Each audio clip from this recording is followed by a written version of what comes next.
السلام علیکم ورحمۃ اللہ وبرکاتہ۔ عزیز سامعین، انشاءاللہ آج حضرت سعد بن ابی وقاص رضی اللہ عنہ کی سیرت آپ کے سامنے پیش کی جائے گی۔ اعوذ باللہ من الشیطان الرجیم، بسم اللہ الرحمن الرحیم۔ ووصینا الانسان بوالدیہ، صدق اللہ العلی العظیم۔ سورہ لقمان کی 14ویں اور 15ویں آیات کا پس منظر ایک بڑی انوکھی اور حیرت انگیز کہانی پیش کرتی ہے، جس میں ہم دیکھتے ہیں کہ ایک کمسن نوجوان مختلف اور باہم متضاد جذبات اور میلانات کی اندرونی کشمکش میں مبتلا ہے، اور آخرکار یہ کشمکش شر پر خیر کی فتح اور کفر پر ایمان کی کامیابی پر منتج ہوتی ہے۔ اس کہانی کا ہیرو ایک نجیب الطرفین نوجوان ہے، جو اپنی نسبی شرافت اور خاندانی عظمت کے لحاظ سے اپنے ہم چشموں میں بلند ترین مقام کا حامل نظر آتا ہے، اور وہ نوجوان ہیں حضرت سعد بن ابی وقاص رضی اللہ عنہ۔ اس وقت جب نور نبوت نے مکہ کے در و بام اور اس کی گلی کوچوں کو روشنی کا لباس پہنا دیا تھا، سعد بن ابی وقاص ابھی ایک کمسن نوجوان تھے۔ شباب سے بھرپور اور ناز و نعمت کے پروردہ، وہ بڑے رقیق اور نازک احساسات کے مالک، والدین کے انتہائی فرما بردار اور اپنی والدہ سے غیر معمولی محبت رکھنے والے تھے۔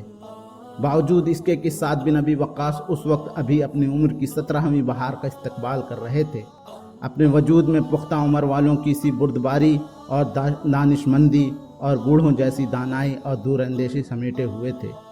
ان کو ان بچکانہ کھیلوں سے کوئی رغبت نہیں تھی جن میں ان کے ہمسن نوجوان غیر معمولی دلچسپی کا اظہار کرتے اور بڑے شوق سے حصہ لیتے تھے۔ اس کے برعکس وہ اپنی کوششیں صرف تیروں کی تیاری، کمانوں کی درستی اور تیر اندازوں کی مشق میں صرف کیا کرتے تھے۔ ان کی اس مصروفیات اور ان میں غیر معمولی انہماک دیکھ کر اندازہ ہوتا تھا کہ شاید وہ خود کو مستقبل میں کسی عظیم الشان کارنامے کے لیے تیار کر رہے ہیں۔ نیز وہ اپنی قوم کی اس عقیدگی اور ذب و حالی پر انتہائی بے چینی اور بے اطمینانی محسوس کر رہے تھے جس میں وہ مبتلا تھی۔ ایسا محسوس ہوتا تھا کہ وہ کسی مضبوط، دراندیش اور مہربان ہاتھوں کے منتظر ہیں، جو غیب سے برآمد ہو کر ان لوگوں کو ان تاریکیوں سے نکال دے جن کے اندر وہ ٹامک پھیاں مار رہے ہیں۔ ان حالات میں اللہ عز و جل کی مشیت نے ساری انسانیت کو اس مہربان اور کارساز ہاتھوں سے نوازنا چاہا۔ وہ ہاتھ تھا سرور کائنات محمد بن عبداللہ صلی اللہ علیہ وسلم کا ہاتھ، جس کی مٹھی میں وہ ستارہ روشن تھا جو کوكب درخشاں تھا، جس کی روشنی کبھی مان نہیں پڑ سکتی تھی، یعنی کتاب الہی قرآن عظیم۔ سعد بن ابی وقاص نے حق اور ہدایت کی اس پکار کے بلند ہوتے ہی کسی تاخیر کے بغیر اس پر لبیک کہی۔ دائرہ اسلام میں داخل ہونے والے مردوں میں ان کا تیسرا یا چوتھا نمبر تھا۔ بسا اوقات وہ بڑے فخر کے ساتھ یہ بات کہتے تھے کہ 7 روز تک میں اسلام کا تیسرا حصہ تھا۔ حضرت سعد بن ابی وقاص رضی اللہ عنہ کے قبول اسلام سے رسول صلی اللہ علیہ وسلم کو بے پناہ مسرت حاصل ہوئی، اس لیے کہ ان کے اندر شرافت و مردانگی کی ایسی علامت پائی جاتی تھی جو اس بات کا پتہ دے رہی تھی کہ عنقریب یہ ہلال بدر کامل بن کر آسمان شہرت پر جگمگائے گا، اور حسب و نسب کے لحاظ سے ان کے معاشرے میں جو بلند مرتبہ حاصل تھا، وہ مکہ کے نوجوانوں کو اس بات پر ابھار رہا تھا کہ وہ بھی اس کے راستے کو اپنائیں اور خود کو ان کے سانچے میں ڈھالیں۔ اور ان ساری باتوں کے علاوہ ان کی ایک خصوصیت یہ تھی کہ رسول صلی اللہ علیہ وسلم کے ماموں تھے، کیونکہ ان کا تعلق بنو زہرہ سے تھا، اور بنو زہرہ رسول صلی اللہ علیہ وسلم کی والدہ آمنہ بنت وہب کا قبیلہ تھا، اور رسول صلی اللہ علیہ وسلم ان کے ساتھ اپنے اس رشتے پر فخر کرتے تھے۔ ایک روایت میں ہے کہ رسول صلی اللہ علیہ وسلم چند صحابہ کرام کے ساتھ تشریف فرما تھے۔ آپ صلی اللہ علیہ وسلم نے سامنے سے حضرت سعد بن ابی وقاص رضی اللہ عنہ کو آتے ہوئے دیکھا تو فرمایا، یہ میرے ماموں ہیں، ایسا اگر کسی کا ماموں ہو تو مجھے دکھائیے۔ لیکن حضرت سعد بن ابی وقاص رضی اللہ عنہ کا قبول اسلام کا معاملہ اتنی آسانی اور سہولت کے ساتھ نہیں گزر گیا، بلکہ اس کی وجہ سے انہیں سخت آزمائش کے دور سے گزرنا پڑا۔ ان کی آزمائش کی سختی کا یہ عالم تھا کہ اللہ تعالیٰ نے ان کے متعلق قرآن مجید میں فرمایا، ہم یہ بات سعد ہی پر چھوڑتے ہیں کہ اس انوکھی آزمائش کی تفصیلات سے ہمیں آگاہ فرمائیں۔ حضرت سعد فرماتے ہیں، میرے قبول اسلام سے 3 دن پہلے کی بات ہے، میں نے ایک رات خواب دیکھا کہ میں تہ بتہ تاریکیوں میں ڈوبا ہوا ہوں اور اس اثنا میں ان کی تاریکیوں سے باہر آنے کے لیے ان کی موجوں میں ہاتھ پاؤں مار رہا ہوں۔ اچانک ایک چاند میرے سامنے نمودار ہوا، میں اس کی طرف چل پڑا، کیا دیکھتا ہوں کہ چند آدمی میرے آگے آگے اسی طرف جا رہے ہیں۔ میں نے دیکھا وہ زید بن حارثہ، علی بن طالب اور ابو بکر رضی اللہ عنہ تھے۔ میں نے ان سے پوچھا، آپ لوگ یہاں کب سے ہیں؟ انہوں نے کہا، ہم ابھی آئے ہیں۔ جب دن کو مجھے معلوم ہوا کہ رسول صلی اللہ علیہ وسلم خفیہ طور پر اسلام کی دعوت و تبلیغ کا کام کر رہے ہیں، تو میں سمجھ گیا کہ اللہ تعالیٰ میرے ساتھ بھلائی کرنا چاہتا ہے اور چاہتا ہے کہ ان کے ذریعے مجھے تاریکیوں سے روشنی کی طرف لائے۔ میں فوراً ان کی تلاش میں نکل پڑا۔ آپ صلی اللہ علیہ وسلم مجھے جیاد کی گھاٹیوں میں ملے اور اسی وقت عصر کی نماز پڑھ کر فارغ ہوئے تھے۔ چنانچہ میں مسلمان ہو گیا۔ ان 3 آدمیوں کے علاوہ جن کو میں نے خواب میں دیکھا تھا، کوئی اور مجھ سے پہلے اسلام نہیں لایا۔ حضرت سعد بن ابی وقاص رضی اللہ عنہ اس دلچسپ داستان کے آگے حصے سے پردہ اٹھاتے ہوئے فرماتے ہیں کہ میرے قبول اسلام کی خبر سنتے ہی میری ماں سخت ناراض ہوئی۔ میں ایک اطاعت شعار اور خدمت گزار لڑکا تھا، مجھے اس سے بے پناہ محبت تھی۔ اس نے اپنے انتہائی غیظ و غضب کا اظہار کرتے ہوئے کہا، سعد، یہ کیسا دین ہے جو تم نے اختیار کیا ہے، جس نے تم کو تمہارے ماں باپ کے دین سے برگشتہ کر دیا ہے؟ خدا کی قسم تم اپنے نئے دین کو ترک کر دو، ورنہ میں کھانا پینا چھوڑ کر خود کو ہلاک کر لوں گی۔ اس وقت تمہارا سینہ شدت غم سے شک ہو جائے گا، ندامت اور پشیمانی کے مارے اپنے کیے پر کف و افسوس ملو گے، اور لوگ تم کو ہمیشہ اس پر آر دلاتے رہیں گے۔ میں نے ان سے کہا، ماں ایسا نہ کرو، کیونکہ میں کسی بھی قیمت پر اپنے دین کو ترک نہیں کر سکتا۔ لیکن وہ اپنی دھمکی پوری کرنے پر اڑ گئیں۔ اس نے کھانا پینا سب چھوڑ دیا۔ آخر کئی روز کی مسلسل فاقہ کشی کی وجہ سے ان کا جسم دبلا ہو گیا، ہڈیاں کمزور ہو گئیں اور اعضاء ڈھیلے پڑ گئے۔ میں تھوڑی دیر کے بعد ان کے پاس جا کر کہتا رہتا کہ کچھ کھا لو، مگر وہ شدت سے انکار کرتی رہیں۔ قسم کھا کر کہتی تھی، یا تو تم اپنا دین چھوڑ دو، ورنہ میں کھانا پینا چھوڑ کر جان دے دوں گی۔ اس وقت میں نے ان سے کہا، ماں، بے شک میں تیرے ساتھ شدید محبت رکھتا ہوں، لیکن اللہ اور اس کے رسول کی محبت تیری محبت سے زیادہ ہے۔ تو یہ بات اچھی طرح سے سن لے، خدا کی قسم اگر تیری 1000 جانیں ہوں اور سب ایک ایک کر کے تیرے اندر سے نکل جائیں، تب بھی میں اپنے دین کو نہیں چھوڑ سکتا۔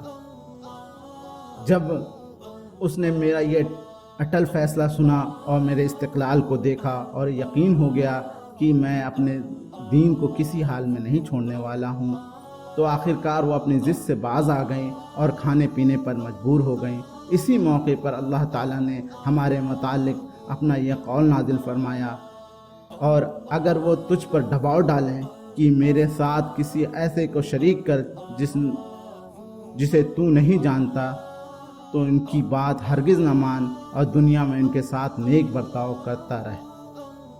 جس روز حضرت سعد بن ابی وقاص رضی اللہ عنہ نے اسلام قبول کیا، وہ اسلام اور مسلمانوں کے لیے انتہائی خیر و برکت کا دن تھا۔ غزوہ بدر کے موقع پر حضرت سعد بن ابی وقاص رضی اللہ عنہ اور ان کے بھائی حضرت عمیر بن ابی وقاص رضی اللہ عنہ نے جو موقف اختیار کیا، وہ بہت قابل دید تھا۔ حضرت عمیر اس وقت ایک کم سن نوجوان تھے، ان کی عمر حد بلوغت سے کچھ ہی متجاوز ہوئی تھی۔ جنگ کے لیے روانگی سے قبل جب حضرت محمد صلی اللہ علیہ وسلم مسلمان مجاہدین کا جائزہ لے رہے تھے، حضرت عمیر اس ڈر سے کہ آپ صلی اللہ علیہ وسلم کی نگاہوں سے چھپنے کی کوشش کے باوجود وہ خود کو رسول صلی اللہ علیہ وسلم کی نظروں میں آنے سے نہیں بچا سکے۔ آپ صلی اللہ علیہ وسلم نے ان کو دیکھ لیا اور واپس کر دیا۔ واپسی کا حکم سن کر وہ رونے لگے۔ آخرکار رسول صلی اللہ علیہ وسلم نے ترس کھا کر ان کو جنگ میں شرکت ہونے کی اجازت فرما دی۔ اپنے ہاتھوں سے ان کی کمر میں تلوار باندھی، پھر دونوں بھائی جہاد فی سبیل اللہ کا حق ادا کرنے کے لیے روانہ ہوئے، اور جب جنگ ختم ہوئی تو حضرت سعد بن ابی وقاص رضی اللہ عنہ اپنے بھائی عمیر کو خون شہادت میں لت پت میدان بدر میں چھوڑ کر اللہ سے ان کے اجر کی امید لیے تنہا مدینہ واپس لوٹے۔ اور جب جنگ احد میں جب مسلمانوں کے قدم اکھڑ گئے اور نبی کریم صلی اللہ علیہ وسلم کو چھوڑ کر بکھر گئے، یہاں تک کہ اس وقت آپ صلی اللہ علیہ وسلم کے ساتھ صرف چند صحابہ کرام رہ گئے تھے جن کی تعداد 10 سے بھی کم تھی، حضرت سعد بن ابی وقاص رضی اللہ عنہ ڈٹ کر اپنی کمان سے رسول صلی اللہ علیہ وسلم کی مدافعت اور حفاظت کرتے رہے۔ اس وقت ان کی کمان سے نکلا ہوا ہر تیر اپنے صحیح نشانے پر لگتا اور کسی نہ کسی مشرک کے لیے فرشتہ اجل ثابت ہوتا تھا۔ رسول صلی اللہ علیہ وسلم نے ان کی کو اس شان سے تیر اندازی کرتے ہوئے دیکھا تو یہ کہہ کر ان کو مزید تیر اندازی پر اکسایا، تیر چلاؤ سعد، تیر چلاؤ، میرے ماں باپ تم پر قربان ہوں۔ لیکن حضرت سعد بن ابی وقاص رضی اللہ عنہ اس وقت اپنی عظمت کی بلند ترین چوٹی پر پہنچ گئے جب حضرت عمر رضی اللہ عنہ نے ایرانیوں کے خلاف ایک فیصلہ کن جنگ کا ارادہ فرمایا، ایسے فیصلہ کن جنگ کا جو ان کی سلطنت کا خاتمہ کر دے، جو ان کے تخت کو متزلزل کر دے اور ایران کی سرزمین سے بت پرستی کو بیچ و بند سے اکھاڑ پھینکے۔ چنانچہ انہوں نے اپنے سارے گورنروں کے نام یہ تحریر حکم بھیجا، ہر اس شخص کو میرے پاس بھیج دو جس کے پاس اسلحہ یا گھوڑا ہو، یا اس کے اندر شجاعت و اصابت رائے، جنگی مہارت یا شعر و شاعری اور تقریر و خطابت کی کوئی امتیازی خوبی ہو، یا اس کے اندر کوئی ایسا وصف پایا جاتا ہو جس سے جنگ میں کوئی مفید کام لے سکے۔ خلیفہ دوم کے اس حکم کی تعمیل میں ہر طرف سے مجاہدین کے وفود مدینہ پہنچنا شروع ہو گئے۔ اس کام کے مکمل ہو جانے کے بعد جب حضرت عمر رضی اللہ عنہ نے ارباب اہل وقت سے اس عظیم الشان لشکر کے قیادت کے سلسلے میں مشورہ طلب کیا تو سب نے ایک زبان ہو کر حضرت سعد بن ابی وقاص رضی اللہ عنہ کا نام لیا۔ چنانچہ حضرت عمر رضی اللہ عنہ نے ان کو طلب کر کے فوج کی کمان ان کے ہاتھوں میں سونپ دی۔ جب اس لشکر جرار نے مدینہ سے کوچ کرنے کا قصد کیا تو حضرت عمر رضی اللہ عنہ اس کو الوداع کہنے اور اس کے قائد کو نصیحت کرنے کھڑے ہوئے۔ اس موقع پر انہوں نے حضرت سعد بن ابی وقاص رضی اللہ عنہ کو خطاب کرتے ہوئے فرمایا، سعد، اللہ عز و جل کے مقابلے میں یہ چیز تم کو ہرگز کسی قسم کے فریب میں مبتلا نہ کرے کہ تم کو خالِ رسول صلی اللہ علیہ وسلم اور صاحب رسول صلی اللہ علیہ وسلم کے معزز القاب سے پکارا جاتا ہے۔ یاد رکھو، اللہ کبھی برائی کو برائی کے ذریعے نہیں مٹاتا بلکہ ہمیشہ برائی کو بھلائی سے محو کرتا ہے۔ سعد، بے شک اللہ تعالیٰ اور کسی بندے کے درمیان اطاعت و فرما برداری کے سوا دوسرا کوئی رشتہ نہیں، اور وہ صرف اطاعت ہی کے ذریعے اللہ کے یہاں اجر و انعام کے مستحق پائیں گے۔ ہمیشہ اپنی نگاہیں ان امور پر مرکوز رکھنا جن پر تم نے نبی کریم صلی اللہ علیہ وسلم کو پایا تھا، اور ان کا حد درجہ اہتمام اور التزام کرنا کہ دراصل وہی اس لائق ہے کہ ان کی اتباع کی جائے اور ان کو نافذ کیا جائے۔ یہ مبارک لشکر اس شان سے اپنی منزل کی طرف رواں ہوا کہ اس میں 99 وہ خوش نصیب صحابہ کرام شریک تھے جن کو حق و باطل کے اولین مارکہ بدر میں شرکت کا ذری موقع نصیب ہوا تھا۔ 310 سے کچھ اوپر وہ محترم ہستیاں تھیں جو بیت رضوان اور اس کے بعد غزوات میں رسول صلی اللہ علیہ وسلم کے ہم رکاب رہیں۔ 300 وہ حضرات تھے جو غزوہ فتح مکہ میں نبی کریم صلی اللہ علیہ وسلم کے ساتھ تھے، اور ان کے علاوہ ان لوگوں کی تعداد 700 تھی جن کو صحابہ کرام کی اولاد ہونے کا شرف حاصل تھا۔ حضرت سعد مدینہ سے روانہ ہو کر قادسیہ پہنچے اور اپنی فوج کے ساتھ خیمہ زن ہو گئے۔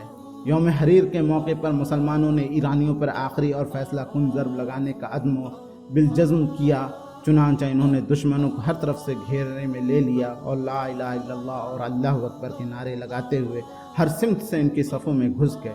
آخر ایک زبردست اور گھمسان کی جنگ کے بعد مسلمان ایرانی سپہ سالار رستم کو قتل کرنے میں کامیاب ہو گئے۔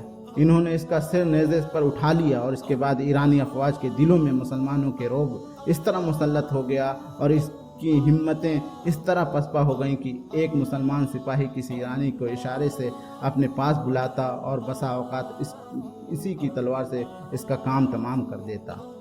اس جنگ میں بے شمار مال غنیمت مسلمانوں کے ہاتھ آیا اور ایرانی مقتولین کی تعداد کا اندازہ آپ اس بات سے لگا سکتے ہیں کہ صرف دریائے قادسیہ میں ڈوب کر کے مرنے والوں کی تعداد 30,000 تھی۔ اللہ تعالیٰ نے حضرت سعد بن ابی وقاص رضی اللہ عنہ کو عمر طویل اور مال کثیر سے نوازا تھا، مگر جب ان کی وفات کا وقت قریب آیا تو انہوں نے اپنا ایک پرانا اونی جبہ منگوایا اور اپنے ورثہ کو وصیت کرتے ہوئے فرمایا، مجھے اسی جبے میں کفنانا، کیونکہ اسی کو پہن کر میں نے جنگ بدر میں مشرکین کا سامنا کیا تھا، اور میں چاہتا ہوں کہ اسی کو پہن کر اللہ عز و جل کے سامنے جاؤں۔ صدق اللہ العلی العظیم۔